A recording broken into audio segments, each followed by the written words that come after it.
Hello बच्चों, कैसे हो आप सभी। स्वागत है आपका इलाइट अकेडमी के इस प्लेटफॉर्म पे, जहाँ पे अभी हम मैथ्स की सीरीज चला रहे हैं, जिसमें आज का जो चैप्टर है वो है कंपाउंड इंटरेस्ट। बच्चों, कंपाउंड इंटरेस्ट पढ़ने से पहले हमें इन चीज़ों को समझना होगा कि ये वर्ड्स क्या कह रहे हैं। तो कंपाउंड इंटरेस्ट के लिए पहले इंटरेस्ट को समझते हैं। इंटरेस्ट क्या है? इंटरेस्ट वो एक्स्ट्रा अमाउंट है जो हमारे किसी न किसी प्रिंसिपल अमाउंट में मिलती है। प्रिंसिपल बोले तो लेट सपोज मैंने क्या किया है, मैं गया बैंक के पास, बैंक को मैंने बोला भाई बैंक तुम मेरे क्या कर 1000 रुपये अपने पास रख ले। ठीक है, ये बैंक है। अब बैंक क्या करेगा इस 1000 रुपये का, या क्यों रखेगा वो मेरे पैसे, या मैं अपने पैसे क्यों रखूँगा बैंक के पास। तो बैंक मुझे कहता है भाई तुम मुझे दे दे, तुम मुझे दे दे। एक तो क्या रहेगी सिक्योरिटी रहेगी। ठीक है, तेरे पैसे की सिक्योरिटी रहेगी मेरे पास। दूसरा क्या रहेगा, मैं तुझे इसके बदले कुछ ना कुछ एक्स्ट्रा अमाउंट दूंगा। ठीक है, लेट सपोज बैंक मुझे 1000 रुपये पे कितना देता है, 10 रुपये देता है। ठीक है, अब बैंक मुझे क्यों देगा ये, है ना, बैंक कहाँ से लाएगा 10 रुपये एक्स्ट्रा। तो ये बैंक क्या करता है, किसी अदर पर्सन को, मान लो पर्सन ए है, इसको ये 1000 रुपये एज अ लोन दे देगा। ठीक है, तो बैंक जो ये 10 रुपये मुझे एक्स्ट्रा दे रहा है, ठीक है, मुझे 10 रुपये एक्स्ट्रा दे रहा है, तो इसे मैं क्या बोलूँगा, इसका इंटरेस्ट बोलूँगा। ठीक है, इंटरेस्ट बोलूँगा।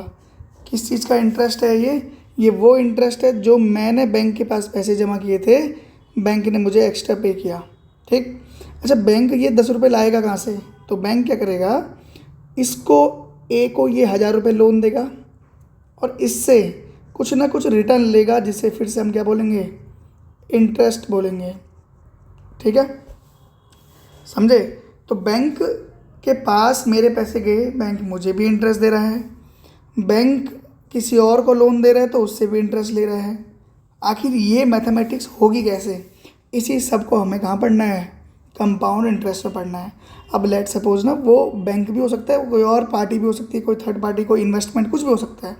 ठीक है, पर पढ़ना हमें यही है, क्या पढ़ना है, एक प्रिंसिपल अमाउंट, एक इंटरेस्ट। अच्छा देखो और चीज़ें क्या कनेक्ट हो गई यहाँ से। बैंक में मैंने पैसे रखे, अब बैंक में मैंने एक दिन के लिए रखे लेट सपोज, तो बैंक मुझे 10 रुपये देगा, हो सकता है दे दे। 10 दिन के लिए रखे, महीने के लिए रखे, साल के लिए रखे। ठीक है, तो ये जो इंटरेस्ट होगा वो किस पे डिपेंड करेगा, टाइम टी पर डिपेंड करेगा। आई बात समझ। तीसरी चीज़, और एक चीज़ और समझो, देखो बैंक के कोई भी थर्ड पार्टी इंटरेस्ट को ऐसे डिसाइड थोड़ा ना करती है कि 1000 रुपये पे 10 रुपये, 2000 पे 20 रुपये।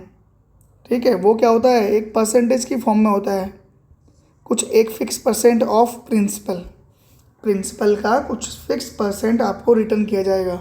लेट सपोज इस केस में आपको 1% का रिटर्न है, इस केस में कितना है, 1% का रिटर्न है। तो अगर मुझे सिर्फ इंटरेस्ट निकालना तो 1% ऑफ 1000, तो क्या हो जाएगा, परसेंटेज हट के 1/100 ऑफ का मल्टीप्लाई इंटू 1000, 2 0 से हो जाएंगे तुम्हारे 3 0, 2 0 से 2 0 कैंसिल, 10 1 जा 10, तो ये 10 रुपीज़ आ गया इंटरेस्ट।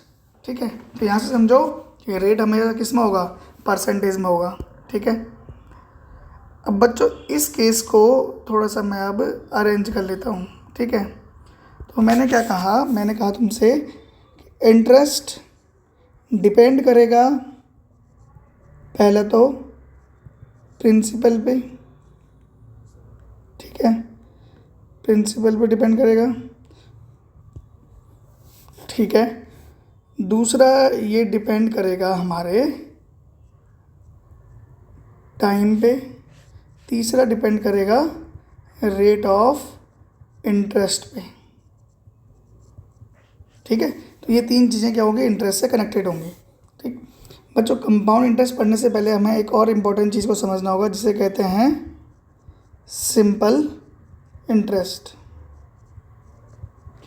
अब दो केस समझाता हूँ मैं साथ साथ, कंपाउंड के केस में क्या होगा और सिंपल के केस में क्या होगा। ठीक है, समझो, लेट सपोज मैंने 1000 रुपीज़ किसी पर्सन ए को दिए।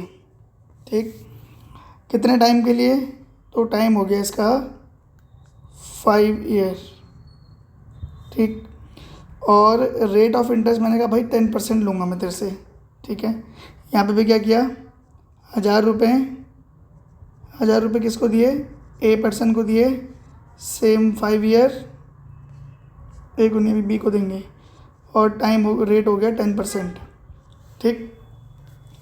दोनों केस को समझो, यहाँ पे 10% के रेट पे 10% per annum, per annum, annum बोले तो एक साल, हर एक साल में मुझे कितना परसेंट इंटरेस्ट मिलेगा, 10% ऑफ प्रिंसिपल। तो मैं फर्स्ट ईयर का निकालता हूँ जब,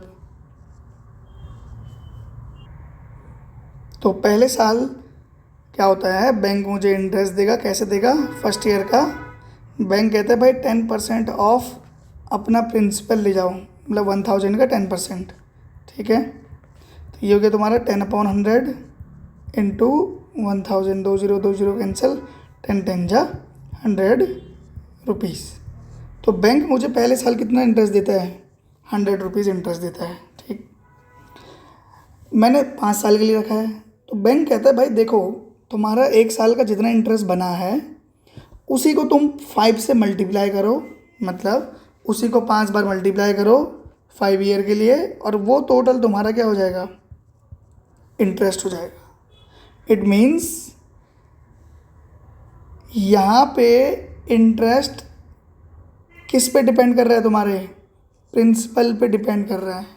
मतलब एक बार एक साल का निकाल लिया मैंने, ठीक है, और वही क्या होगा, मान लो 5 है, 10 है, 15 है, उसी को उससे मल्टीप्लाई करो, तुम्हारा इंटरेस्ट आ जाएगा, ठीक है। यहाँ पे कुछ भी चेंज नहीं आया है, मतलब एक साल का इंटरेस्ट निकाला, उसी को तुमने 5 से मल्टीप्लाई किया, तो तुम्हारा इंटरेस्ट आ गया, टोटल सिंपल इंटरेस्ट। कंपाउंड में क्या होता है, थोड़ा अलग है। कंपाउंड में एक चीज़ बदलती है, क्या चीज़ बदलती है, देखो पहले साल का फर्स्ट ईयर का जब मैं इंटरेस्ट निकालूंगा, ठीक है, ये ध्यान रखना ये 5 ईयर का इंटरेस्ट है, ठीक। जब मैंने पहले साल का इंटरेस्ट निकाला तो वो होगा हमारा सेम टू सेम 10% ऑफ 1000, तो 10/100 इंटू 1000, 20 कैंसिल, ये आ गया 100 रुपीज़, ठीक है बच्चों। तो I1 पहले साल का इंटरेस्ट, दोनों में क्या आया, सेम टू सेम आया, दोनों में क्या आया, सेम आया। लेकिन कंपाउंड के केस में ना अगले साल के लिए, जैसे इसमें हम क्या करते हैं, डायरेक्ट 5 से मल्टीप्लाई कर रहे थे, इसमें नहीं करते हैं ऐसा। कंपाउंड के केस में ऐसा नहीं होता है। कंपाउंड के केस में क्या होता है, हर साल का अलग अलग निकालना होता है, ठीक। तो ये फर्स्ट ईयर है, तो सेकेंड ईयर के लिए एक चीज़ चेंज हो जाएगी।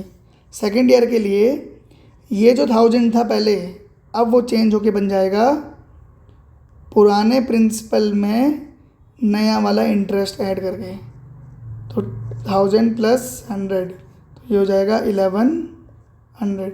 इट मीन्स अब जो सेकेंड ईयर का I2 होगा वो होगा 10% ऑफ 1100। पिछले वाले प्रिंसिपल में नए साल का इंटरेस्ट ऐड किया, उस साल का इंटरेस्ट ऐड किया, तो अगले साल का प्रिंसिपल बन गया, अगले साल का प्रिंसिपल बन गया, ठीक है। तो अब हम निकालेंगे 10% ऑफ 1100, 10/100 इंटू 1100, 20 कैंसिल, 11 10 जा 110। तो देखो बच्चों, इसमें अगले साल का भी इंटरेस्ट कितना है, इसमें अगले साल का इंटरेस्ट है 110। बस इस केस में ऐसा नहीं होगा, सिंपल इंटरेस्ट के केस में। सिंपल इंटरेस्ट के केस में क्या होगा, हर साल इंटरेस्ट सेम रहेगा, बट यहाँ पे क्या होगा, हर साल इंटरेस्ट चेंज होता रहेगा। क्यों, क्योंकि तुम्हारा प्रिंसिपल चेंज हो रहा है, ठीक है। अब सिंपल इंटरेस्ट को बेसिक फार्मूला ये है, देख लो इसको। सिंपल इंटरेस्ट का फॉर्मूला है, simple interest equal to P into R into T/100। तो अब अगर हम इस क्वेश्चन को करें इससे, तो देखो प्रिंसिपल कितना था हमारा, प्रिंसिपल था हमारा 1000, R कितना था 10%, T मतलब टाइम कितना था 5 ईयर अपॉन 100, 20 से 20 कैंसिल, 10 10 जा 100 इंटू 5 इक्वल टू 500, ठीक है। तो ये हो गया हमारा सिंपल इंटरेस्ट, ठीक है। ये फॉर्मूला आप ध्यान रखना। एक बात और ध्यान रखना कि सिंपल इंटरेस्ट कंपाउंड इंटरेस्ट पहले साल के लिए दोनों सेम होते हैं, ठीक है। अब आप बोलोगे कंपाउंड इंटरेस्ट का फॉर्मूला, तो बच्चों कंपाउंड इंटरेस्ट को निकालने के दो तरीके हैं। एक तो आप ये क्या कर सकते हो, I1 I2। अब यहाँ से देखो अगले साल के लिए प्रिंसिपल क्या होगा, तीसरे साल के लिए जो लास्ट ईयर का प्रिंसिपल था, मतलब 1100 प्लस इंटरेस्ट, पुराना इंटरेस्ट, तो ये हो गया तुम्हारा कितना 1210। ये अगले साल के लिए प्रिंसिपल का काम करेगा। तो इससे I3 निकलेगा, फिर I4 निकलेगा, फिर I5 निकलेगा। फॉर्मूला इसमें ये यूज करेंगे हम, ठीक है, सिम कंपाउंड इंटरेस्ट में। जैसे देखो इस केस को अगर मैं सिंपल इंटरेस्ट के फॉर्मूले से करूँ